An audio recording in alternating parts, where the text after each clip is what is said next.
मुकुट को सीधा किया, दर्पण मंगाया, देखा श्रवण समीप भय सित केसा। कान के पास के कुछ केस सफेद हो गए, तो क्या फर्क पड़ता, आज तो बच्चों के भी सफेद हो जाते हैं और बूढ़ों के भी काले रहते हैं, भले वो रंग के काले रहते हैं, कोई दिक्कत नहीं है। लेकिन पहले के जमाने में कान के पास सफेद हुए मतलब आप 65 से ऊपर होने वाले हैं। 4 आश्रमों की परंपरा हमारी संस्कृति में रही। 100 साल जीने की परंपरा थी, यह विधान था। इसलिए शास्त्र कहते हैं जीवेम शरदः शतम्, 100 साल जिएंगे। और कैसे? शृण्व्याम शरदः शतम्, 100 साल सुनते हुए कान ठीक रहे।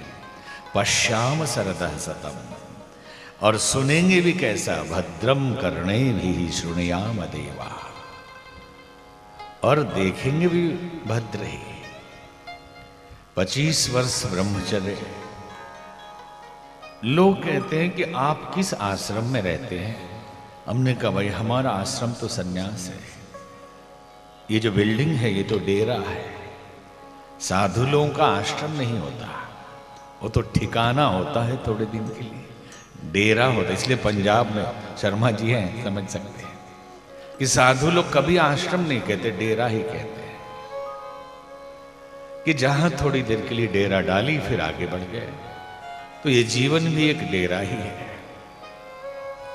तो इस डेरे में 4 प्रकार का डेरा बनाया कि 25 साल तक ब्रह्मचर्य का डेरा, वो आश्रम है, लेकिन उधर वाला डेरा है। आश्रम तो उसे कहते हैं, ये जो 4 है।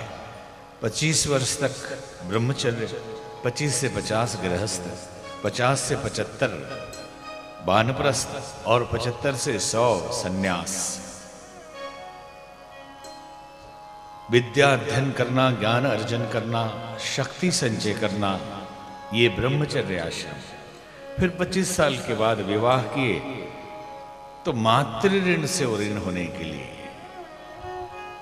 ऋषि ऋण से ऋण होने के लिए, पितृ ऋण से ऋण होने के लिए कई कर्जे चढ़ जाते हैं। गृहस्थ में जाता है जीव, विवाह करेगा, बच्चे होंगे, उनकी सेवा करेगा और अपने बुजुर्गों की सेवा करेगा। ये दोनों तरफ, कि आप जब छोटे थे तो उन्होंने किया, तब आप अपने छोटे और अपने बड़ों का करें, और समाज की व्यवस्था को बनाए रखें। इसके लिए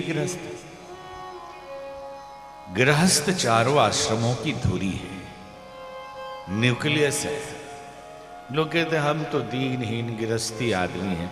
अरे सबसे बड़े तपस्या की जगह जो है वो गृहस्थी है। तपस्वी गृहस्थ में पैदा होता है, साधु गृहस्थ में पैदा होता है, सन्यासी गृहस्थ में पैदा होता है, नेता गृहस्थ में पैदा होता है, और गृहस्थ ही साधुओं को दान देके उसका पालन पोषण भी करता है। अगर यही आश्रम लड़खड़ा जाए तो समाज की व्यवस्था ही लड़खड़ा जाएगी।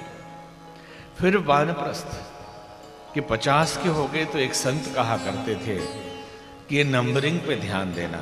50 के बाद वाले को क्या बोलते हैं? 51। अब चलो 52। अब बन जाने की तैयारी करिए, बुढ़ापे में डंडी मारना छोड़ दीजिए।